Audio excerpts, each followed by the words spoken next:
خلينا نروح لسؤال بقى، الوقت المناسب لعمل الوصلة الوريدية الشريانية قبل الغسيل الكلوي. يعني مثلا قررت انا خلاص انا وصلت لكرونيك رينال فيلير. تمام. الكرونيك رينال فيلير ده الاند ستيج اوف رينال فيلير، او حتى الاكيوت رينال فيلير اللي بيحتاج غسيل لوقت تمام. ما، الحاله الحاده يعني. الحاله المزمنه هي خلاص انا قررت ان الغسيل ده هيستمر. قبل الغسيل بقد ايه بعمل الوصل؟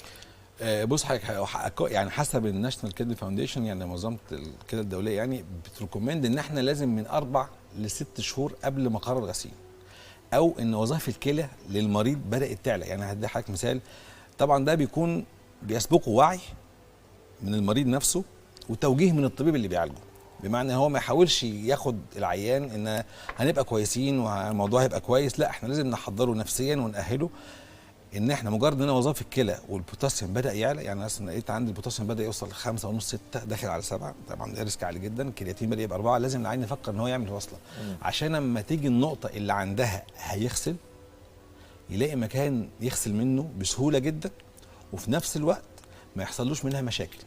يعني لو اضطر ان هو ما يضطرش يركب قسطره بعد اسبوع يحصل منها التهابات او تحصل له انسداد في الاورده المركزيه، فهيلاقي منها عواقب ممكن تكلفه مراحل من حياته قاسيه تماما.